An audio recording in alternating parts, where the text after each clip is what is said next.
Hello, and welcome to Film School Snobs podcast. I'm Alexander Zapeta, And I'm Jalen Michael. and this is our ninth episode. Am I correct in saying that? I've lost track at this Ninth? I point. believe so. I think Okay, so, yeah. yeah, We didn't reach 10 yet. we're one away from 10. Yeah. So how's everything been going, Jalen?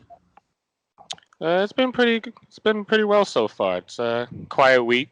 Mm, Uh, it's actually I have a quick funny story because this past weekend two smaller movies opened up with The Art of Self-Defense and The Farewell. mm-hmm. And so they were playing at Lincoln Square and I was gonna go Saturday night, but I was lazy, so I decided I'll go another time. Sure enough, Manhattan hits a blackout Oh at the wow, exact time that the movie was supposed to start. So I guess I jeez, saved myself some money. yeah, you definitely did. Oof, I didn't even know about that. I didn't even hear about that. That's crazy. Yeah, well, on Upper West Side, a whole blackout for like 4 hours. Wow. So speaking of blackouts, a weird transition to let's talk about Stranger Things season 3. Last Yeah. week we both saw like the first 4 episodes, and we said so far we liked it, and we're looking forward to seeing what happened in the rest of the season. So Jalen, now that you've Mm. seen all 8 episodes, what do you think of the season? So before, when I was talking about the first 4 episodes, I said that it's moving pretty well. I'm excited to see where they go from it, but I thought it could probably pick up the pace a bit. Mm, And with the final 4 episodes, I don't think it didn't really hit it for me as I thought it would, but I was still entertained throughout. And I don't know, season one is best, I think. This season is just more of it wasn't bad. I don't really have yeah, any interest in watching it again. it's just going through the motions. I feel the Exactly. exact same way. When I saw the first 4 episodes, I'm like, yeah, this is a lot of fun. I'm really enjoying the character chemistry because that's really what makes this show shine. All these characters just bounce off each other so well. They're so well written, and the actors play them so well. And Right. so up to that Hmm. point, I was having a lot of fun. I'm like, okay, where else is this gonna go? And then when I saw the final 4 episodes, it really didn't go anywhere interesting in terms of like character arcs or expanding on the world that we already had. So I felt really disappointed to say the least. But I still enjoyed it. Yeah. I still had fun.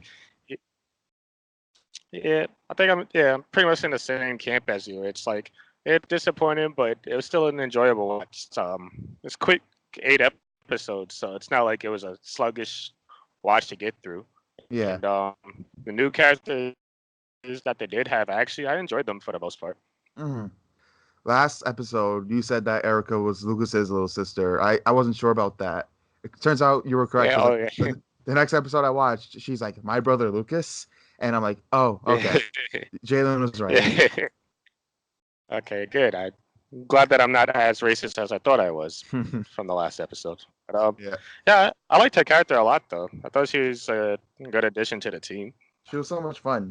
Like she had the perfect sassy attitude and like she bounced off everyone really well. Hmm. Same thing with Maya Hawk. I think we talked about it the last episode, but Mm. Robin, she's actually my favorite new character here. I would really hope that we see more of her in season 4. Oh yeah, no, she was a lot of fun. I liked the chemistry she had with Steve. Um, so I guess from here, let's jump into spoilers because we already got the majority of our thoughts in the last episode. So this is your spoiler Hmm. warning for our Stranger Things season 3. It's been out for about a week, so I've hoped you've seen it all. But if not, go watch the rest of the show and come back and listen to what we have to say about it. Okay, so we're now Hmm. in spoiler territory.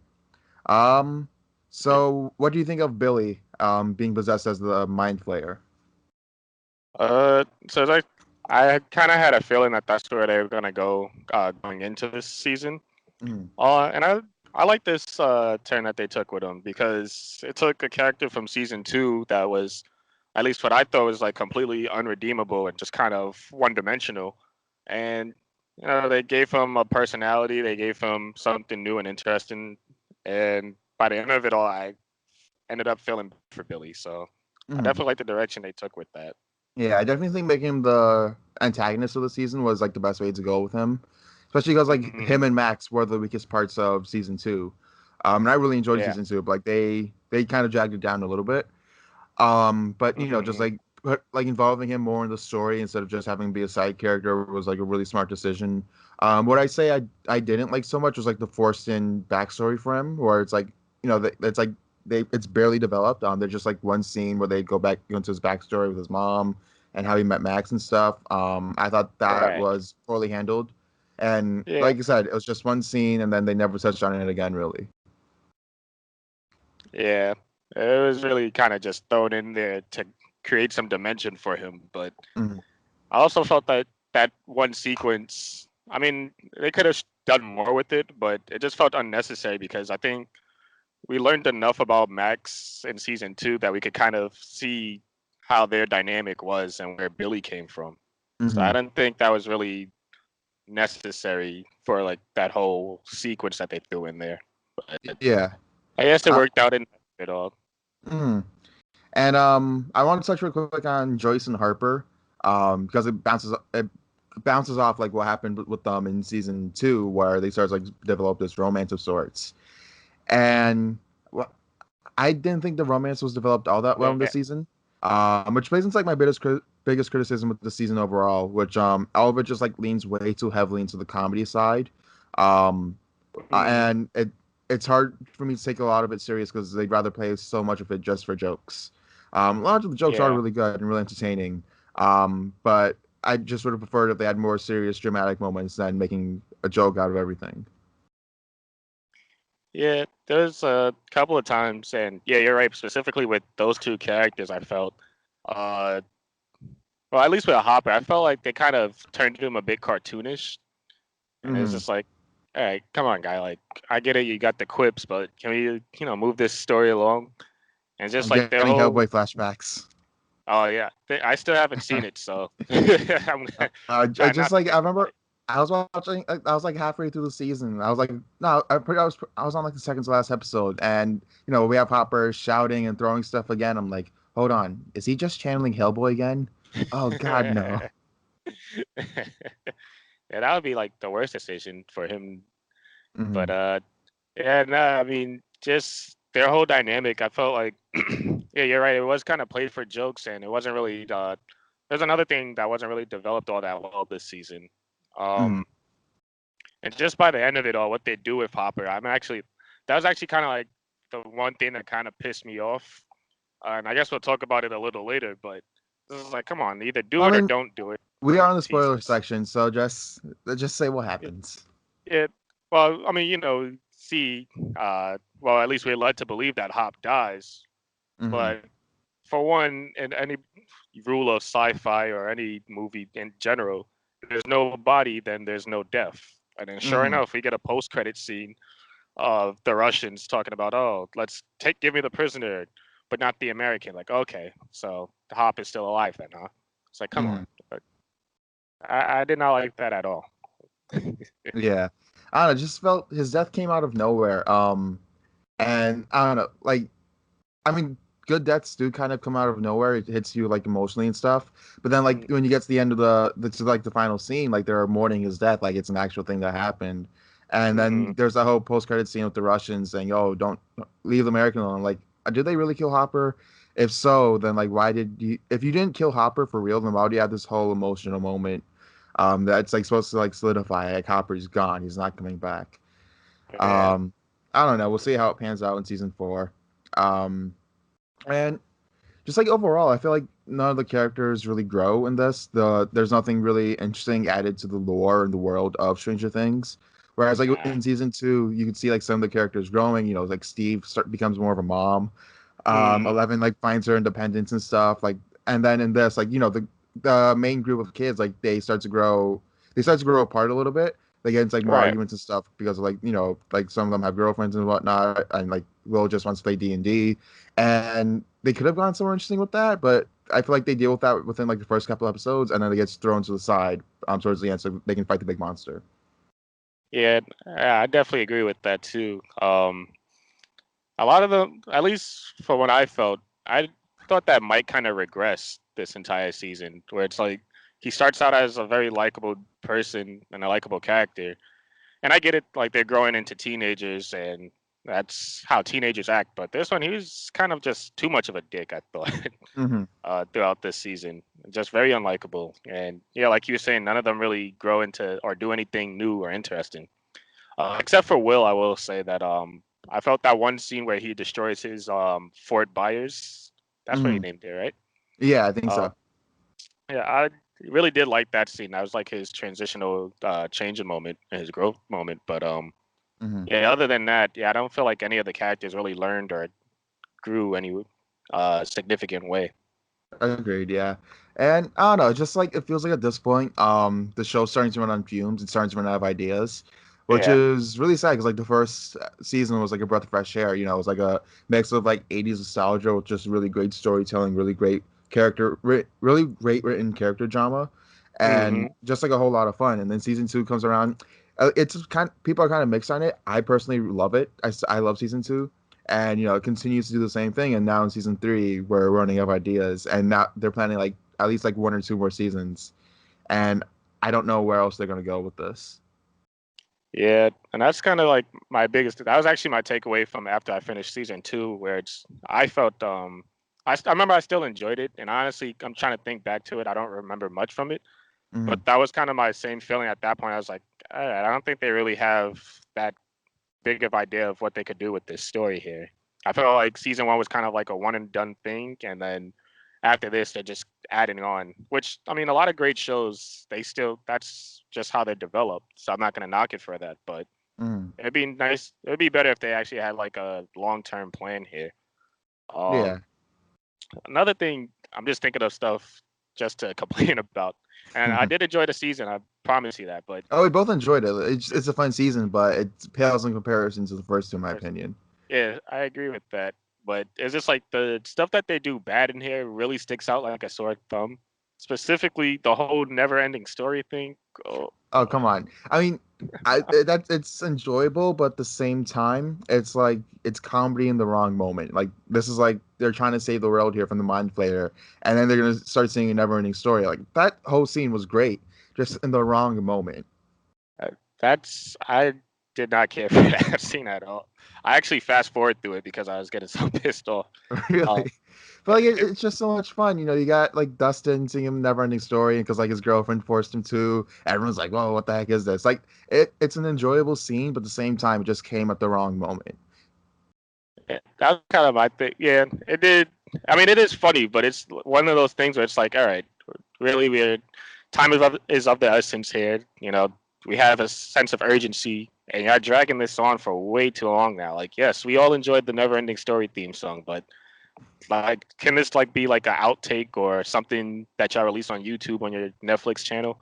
Like, I didn't think this really should have fit or been pushed into the episode at all.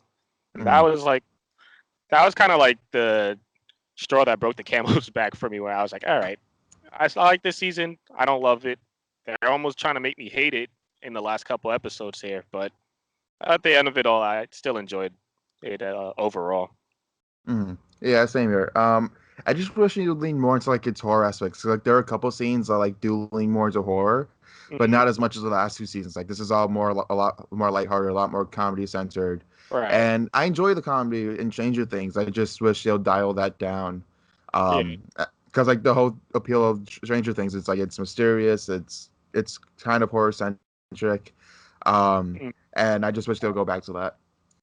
And I agree with that too. And I will say I do like the settings that they're doing with these seasons. Where season two is Halloween themed, and then this one's Fourth of July. Mhm. And I mean, this is me speculating, but I would guess season four would be either Thanksgiving or Christmas theme because that's where they kind of set up at the end of it. But Yeah. it's just if I could actually create good stories around these themes, then that'd be even better. Mhm. What did you think of the inclusion of the Soviet Union?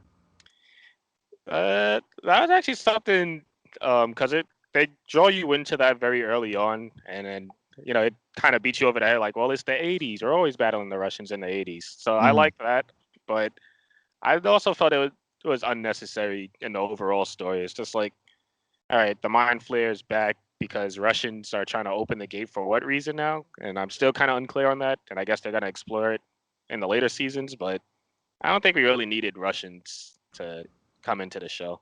Yeah, I agree. It just feels like there's no center villain in the Russians Mm, side. Just like it's a bunch of random people. Like there's that one Russian general. Then there's the Arnold Schwarzenegger copycat. mm, Um, and it just like it feels kind of goofy to me just bringing Russians this late in the game. right. Um, just like it's like it's the Russians. They're your stereotypical '80s bad guys. It's Red Dawn in Stranger Things. Like, Yeah. okay, I guess so. But like, even if you look back at the last two seasons, you had that American, you had the because like the Americans were the villain, and so Right. like in each season they had like the guy who was like in charge of everything, who was like making things worse. They had an actual antagonist. Right. So I would have preferred like there was like a center antagonist and the Russian side. I agree with that. And it's funny the whole Red Dawn thing. They definitely beat you over the head with that. I Oh don't. yeah. I mean, I might be exaggerating, but I felt like every other episode Dustin was mentioning, "Oh, it's like Red Dawn." It's like, okay, I get it, God. But Yeah. I did And like then the. I'm sorry. no, keep going. I know. So I did like the what you call the Arnold Schwarzenegger ripoff solely because he actually did remind me of the Terminator. Mm. Um, when he was hunting down Hop and Joyce and them. I thought that was actually pretty fun. I thought that was a bit too on the nose for '80s references. It was, but the whole season overall, just with the inclusion of Russians in general, it's like we might as Mm. well just go all the way. Even like the first episode, they kind of hit this over the head with the foreshadowing of Day of the Dead, and then sure enough, the Mind Flayer controls people like zombies now. It's like okay, I Hmm. see what you guys are doing here. But Yeah. I don't know, I feel like the inclusion of Arnold Schwarzenegger, the his ripoff, is just like it's way too meta for the show. Whereas like in the show, the characters would reference '80s movies and pop culture. Whereas right, in this, like now they're directly ripping it off, and then you have Arnold saying, "Oh, the fake Arnold, oh, you wouldn't kill a cops. Cops have rules." Just like that one bad guy in Die Hard. Like, okay, this is a Mhm. bit much. It's way too on the nose. Calm it down. I can see that. For me, I thought it was more enjoyable for me, but I can see your complaints about it. Mm.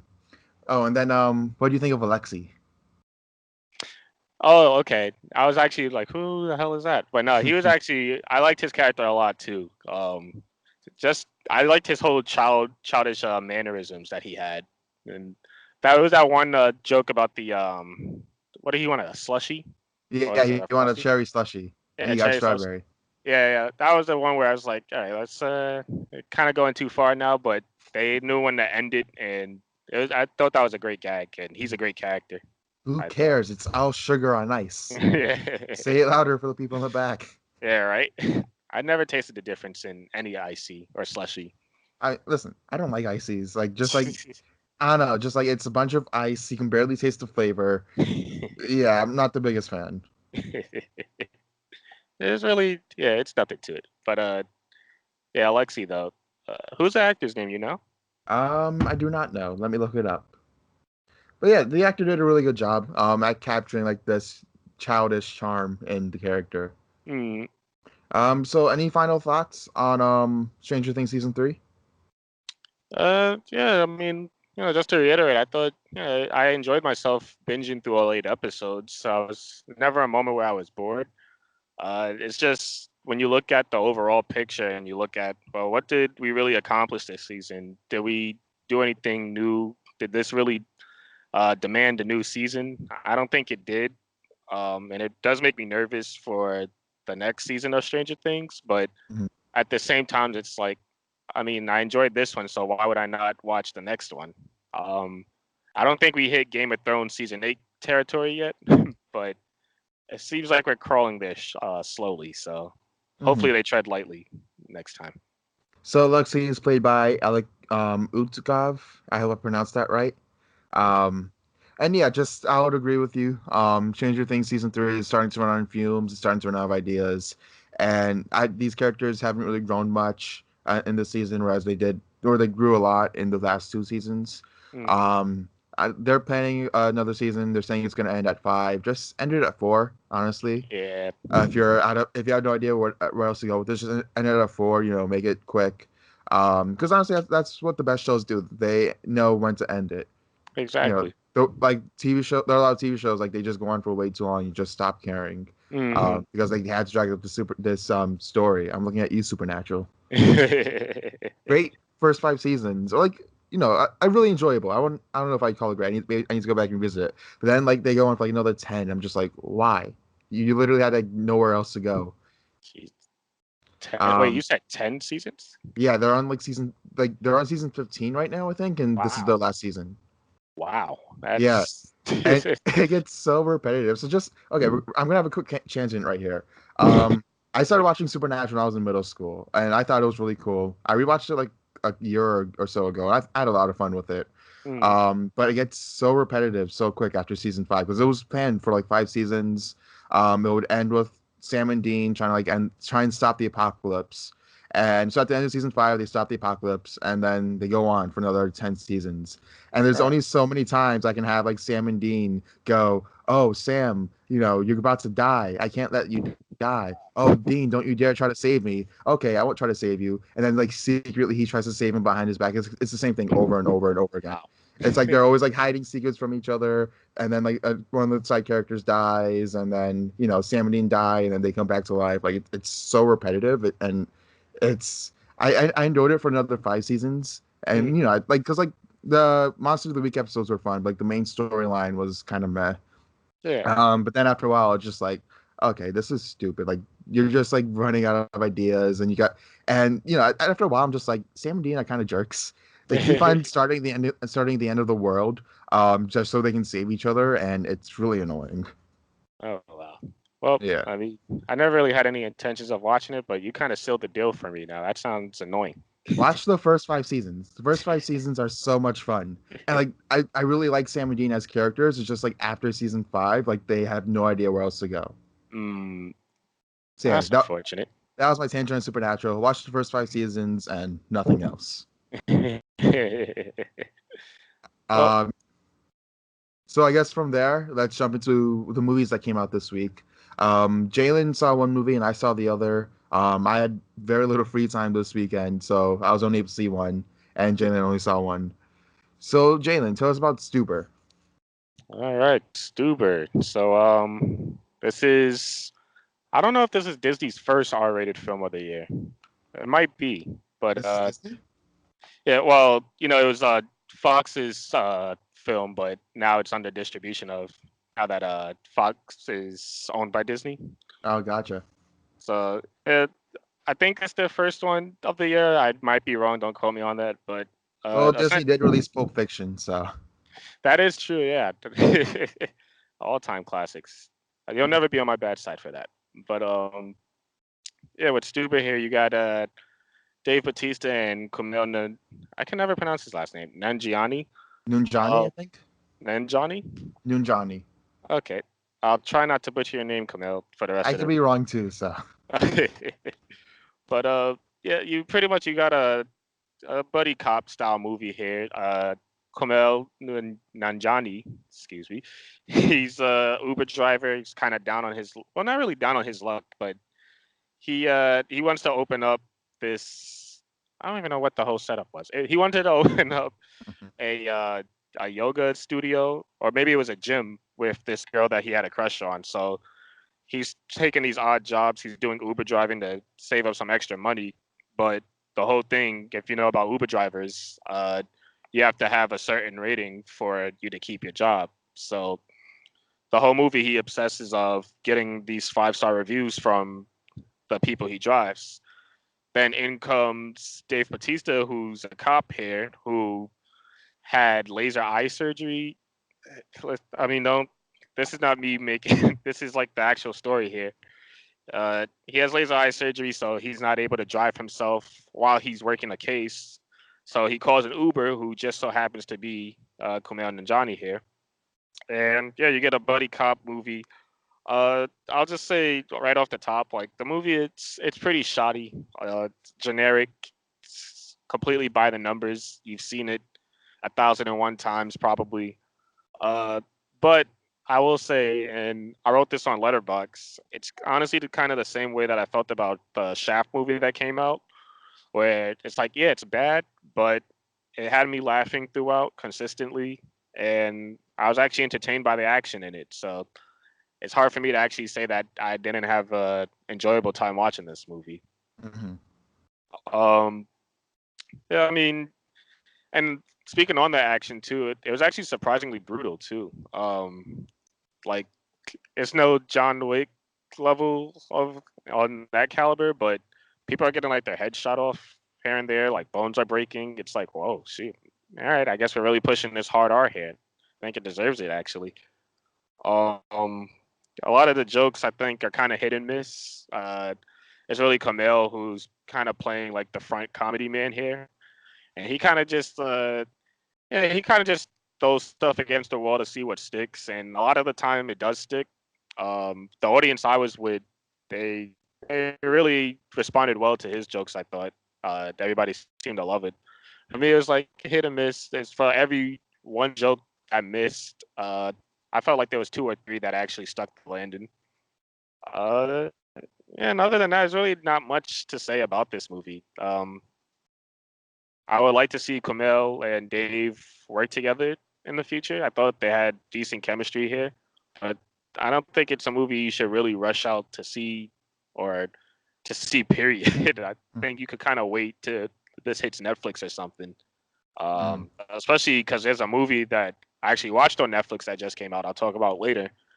It's pretty much the exact same thing as this movie here, except this one's more big budgeted. Or actually, it's not. I think it was made for under $20 million. Um. Oh yeah, it is. So never mind that. It doesn't belong in theaters, I don't think. But Mhm. I wasn't mad that I saw it. And oh, Iko Uwe, if I'm pronouncing his name correctly, uh, the raid guy. I think that's his. Is that his name? I don't know his name. I just know him as the raid guy. The raid guy. Well, the raid guy. Uh, he has a good role here. He's the antagonist here for the most part. Um, I wish they utilized him more, but it seems that he is in. Uh, I mean, there's really nothing else I could say about this guy. He's always giving it his 110%. He's always really just fun to watch on screen. So Mm. definitely a standout there. And also Jimmy Tatro. I believe he was a YouTuber and he was in 22 Jump Street. Uh, I think he played the character Rooster in there. It's one of my favorite characters in that movie. But he was also funny in here too. So overall, it's just like I got a bunch of good laughs from it. It's nothing that I would say anybody should run out to the theater to see. But if you're looking for a comedy and you have the patience to deal with such a laggy story and just a very generic movie overall, then I'd say go catch a matinee and watch it. It's whatever, just Mm. Oh, and you did get his name right. It was Iko Uwe. So good Ego. job, Jan. I messed up two names today. I butchered a lot of names. No, you got it right. You got his name right. But I said you got it right. I don't know. But I'm not very good at pronouncing names either. But just like it's just really funny because like a lot of people mispronounce my last name. They say Zepeda, Zapata. I'm like, no, Zepeda. I mean, I had people mess up Jalen, so Oh, well, that one too. that's like another level of stupid. Oh man, but yeah, Stuber, giant all around. Yeah. So Jalen gives Stuber an eh. Did I pronounce your name right? That's fine. We'll keep it. Okay. I, Um. I'm not gonna lie. People actually, that's how they mispronounce it with Jalen. Oh I God. guess the Y needs to be in there for the J to be Oh pronounced. wow. Okay. Ah. So so let's jump into what I saw this week. I saw the movie Crawl, written by our very own Jalen Michael. Uh, Jalen, real quick before I start reviewing the movie, tell me the story of how you wrote this movie. Yeah, so this was about 4 years ago in high school. I had a movie class. Pretty much, we had to make a pitch for a sequel. Me and my team, we did Jaws, a Jaws reboot, and pretty much it's the exact same storyline as Crawl here.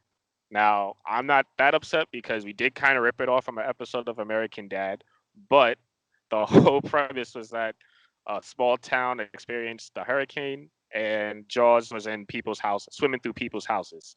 Mm, And it seems like whoever the director of this movie is somehow hacked into my Microsoft Word account and found that pitch outline and made a whole movie about it. So bravo to you. mhm. So this movie is directed by Alexandra Aja, produced by Sam Raimi, and yeah, it's basically Jalen's pitch, except for sharks, they have alligators. And I had a blast watching this movie. It was a whole lot of fun. Nice. The first half is set entirely in the house. They're trapped in the crawl space of the house. And there's an alligator in there, or is it just one alligator? Dot Oh, dot dot. Yeah. whoa, So quick spoiler alert: there are multiple alligators. whoa! Now I'm Yeah. excited. Yeah, so there are multiple alligators, not just in the house, but surrounding the house. So they gotta fight off multiple alligators. Um, this movie gets pretty brutal at points. I'm not a very squeamish person, but when it comes to bones breaking, Oof. yeah, no, that doesn't click well with me. Um, and there are quite a few things like that in the movie where I just had to look away. I'm like, oh no, I can't see this. I'm not a Oh. squeamish person at all. Like I'm cool with violence. I just can't do breaking bones. And I'm squeamish all around, and that this excites me now from what you're pitching here. So it's first act. What am I saying? First act. The first half is claustrophobic. All takes place in the crawl space. They manage some really good scares. It's really well directed. Then in the second half, they finally get out the house, and now they're trying to get out of the town, and it's entirely flooded and it's surrounded by alligators, Oh, and it's just so much fun. Like there's some really great set pieces there. The main character, her name is Haley, and she swims in a swim team at her college. So that it helps her swim away from the alligators. that's actually Um, really smart. oh So, yeah, and so she's like a professional swimmer. She swims around, swims away from alligators, then she fights alligators, fights for survival. Um, and just it's really well directed, really tense, really scary. If I do have any complaints, it's that like they do try and force in some family melodrama. Because mm, the main character goes to get her dad out of the hurricane, finds her dad in the crawl space, and there's alligators in the crawl space. mm. And so they have to like put in this whole story about how her parents got divorced. She feels like it's her fault. And I'm just like, listen, we can deal with this after you fight the alligators, okay? Like we don't have time for this.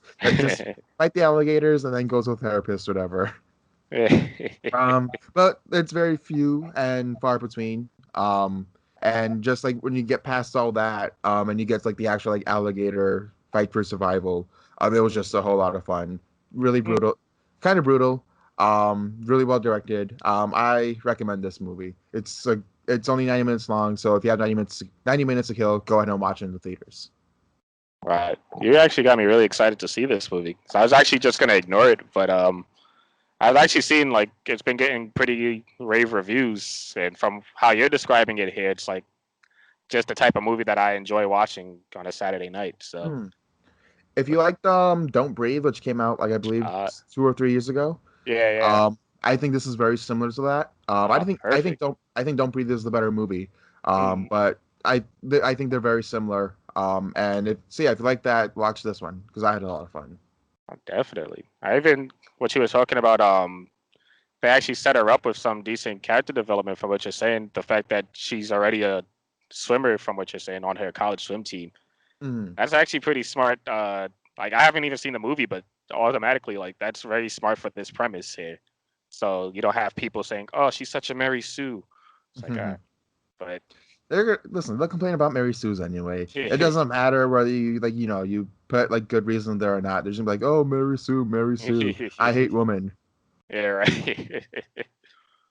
Oh wow, you actually got me really. And the main character here, she was in Pirates, right? She played um Jeffrey, what's his name? Jeffrey Rush? Jeffrey Yeah, something. Jeffrey Rush. Oh yeah, his daughter. Yeah, Yeah, it's Jeffrey Rush. gotcha. Yeah, I did not care for that movie one bit. I Yeah, that was so boring. you know what's funny? I didn't like it, but I saw it in 40x, so it kind of forced me to like Mm. it. Oh man, but yeah, that sounds exciting though. Okay, so from there, let's talk about what we saw this week. Speaking of Sam Raimi, I watched Darkman. So I actually saw this last week before we recorded the last podcast, and like Mhm. once we came around to doing the podcast, I completely forgot about it, so I forgot to talk about it. Not to say that it's a forgettable movie, because I had a lot of fun watching it. It's the typical Sam Raimi campiness that you would expect from The Evil Dead and the Spider-Man movies. So like there are some scenes where Liam Neeson just like goes ham. I'm like, dude, what are you on right now? Like he gives his all in this performance, and it's just like such a silly performance. But it works really well for the movie. Um, the cinematography is really well done. And I really liked a lot of like the special effects, like especially like the makeup done on Liam Neeson, because the whole story is he gets burnt, and so some mobsters come and attack his lab, and he gets burnt up in the fire, Mm, and so his face is like really messed up, and he has like wear bandages around it, and right. he does create like a fake skin that he can put on, but he only has like a certain amount of time he can wear it before it starts like melt away, because it melts in the sunlight. Oh. Yeah, so like he'll try and go on dates with his girlfriend, but like he has like a 90-minute time limit before his face melts away, and I'm over here just thinking, just go on a date at night. But Yeah, why whatever, not, right? but whatever. He's like add tension somehow. So I'm like, okay, whatever. It is what it is. Um, so and just like the action's really well done. Like he incorporates his horror elements and his campy elements, and like he makes some really good action scenes. I think it's on HBO Go right now. If you have it, so check it out if you haven't. I really recommend it. Oh wow. Does Bruce Campbell make an appearance in this movie anywhere? He does. He is in the final Uh, shot, and I thought it was really oh, cool. okay. Well, I mean, it can't be a Sam Raimi movie without him, and I'm actually Exactly. looking forward to watching this now. Hmm. I've never seen it before. Yeah, But I heard about it in passing. But like when I hear people talk about Sam Raimi, it's always Evil Dead or Spider Man. And yeah. one day I was like scrolling through Twitter or whatever. It was either Twitter or Letterbox. Oh no, I think I was just bored out of my mind. I was like at home scrolling through HBO. I'm like, oh, Darkman, I've heard of this. I guess I'll watch it right now. And it was really good. I really enjoyed it. You know, it's funny. Like, I've actually did hear good things about this one, but the more like, at least in pop culture, when people reference Darkman, I guess they always talk about those straight to DVD movies, the Hmm. sequels, and that's always kind of put me off from watching it. But I'll watch the first one if it's on HBO. So it Yeah, sounds it's good. really good. All right, cool, cool. So Um, Jalen, what did you see this week? yeah, well, I saw nothing. I didn't see anything as cool as that, but Netflix released a new action thriller called Point Blank. Joe Lynch directed it actually. Uh, not that impressive. Uh, it stars Frank Grillo and Anthony Mackie. So essentially, Frank Grillo and his brother they are goons for hire. They get caught up in some conspiracy scheme that ends with Frank Grillo in the hospital.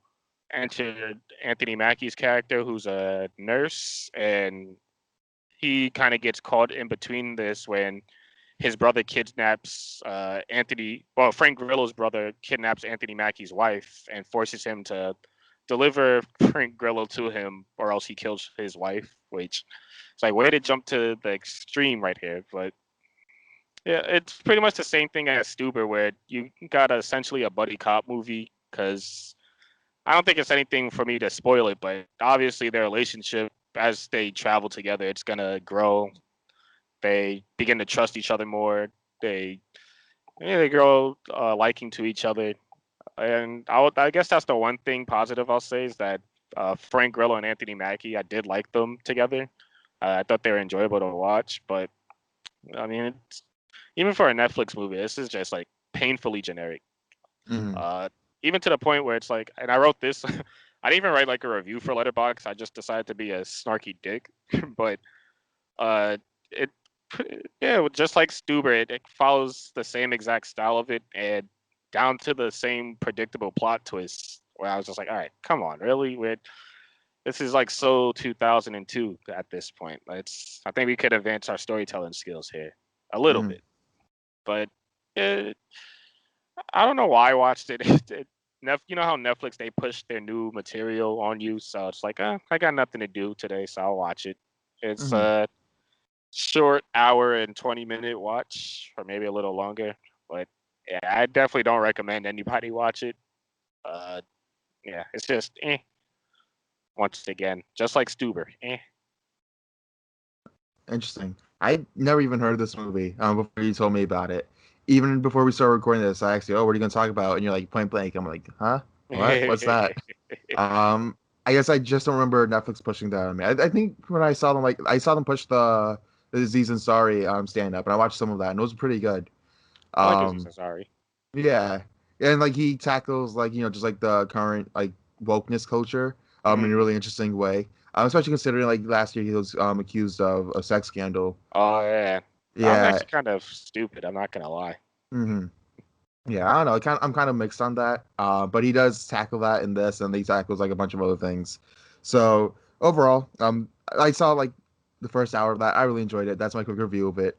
Um, I'm not one to like review stand-up comedy specials because I don't know. I just like it's always I watched it, I laughed, I liked it. Yeah. So yeah, I watched it, I laughed, I liked it. That's straight to the point review. Yeah. But I'm not gonna talk about that right now. I saw Blockers, which came out Oh last year, yeah. and I remember it got a lot of praise. I just never got around to watching it because I think I was like pretty busy when it came out, and so I decided, I'll just maybe I'll watch it later. Hmm. It's finally later. It's on HBO Go, so I'm like, okay, I guess I'll watch it. Um, and it got surprisingly deep at moments, which I did not expect. Hmm. So the general premise is you got these three parents and their kids are going to prom. They're growing up, and they don't want to let their kids grow up. And so they go to prom and they all make a sex pact to lose their virginity that night. And all the parents are like, oh no, we can't let this happen. We can't let this happen. We can't let this happen. So they go through all these hijinks, to prevent this from happening. And you just get this really interesting story about about like a parent's relationship with like with their daughters, like what's acceptable for men and what's not acceptable for women. Hmm. Um, and along with it being really funny, it just got really deep at moments, which I really appreciated because not a whole lot of like studio comedies really try to go for that. It's Right. more just like, run by the numbers, tell some decent jokes, and then that's it. And they got your money. They paid very little money to make the movie, and that's it. Hmm. But this one, it definitely tries a lot harder. You care a lot more for these characters, and yeah, I just had a lot of fun watching it. I don't have a whole lot to say on it, surprisingly. Um, have you seen Blockers? Yeah, I actually did see it. Yeah, just like you, I was actually surprised by it. Just how much heart it had. And my one thing about it, like I thought, following from the parents' perspective, it was funny, but I was more entertained just watching the high school girls because I think that's a movie in it of itself because it's just a whole new, fresh take on the whole uh, high school super bad perspective. And I guess we Mm-hmm. got Booksmart now that actually fleshed that out even more. But I felt like Blockers, it for what it was, I really enjoyed it. It was funny, it was heartfelt, it had good messages and themes throughout. Mm-hmm. It was very woke too. So, and I Very don't really welcome. like using that word a lot. I actually Mm-hmm. hate using it, but it applies here, and it's a good wokeness. So Mm-hmm. good for that movie. Yeah. Um. So yeah, this was a very short podcast, surprisingly. Yeah. Um. So this is where we're gonna end it today. So yeah, thanks for listening. Follow me on social media. Follow me on Twitter, Jedi Master Alex, and then also follow me on Letterbox. Just look up my name, Alexander Speta. Jalen, where can people find you on social media? Yeah, you can find me on Letterbox and Reddit at jmike172. Okay, and follow us on Instagram, the Film School Snobs, and email us at thefilmschoolsnobs@gmail.com if you have any questions or comments on the podcast. And thanks for watching. Later.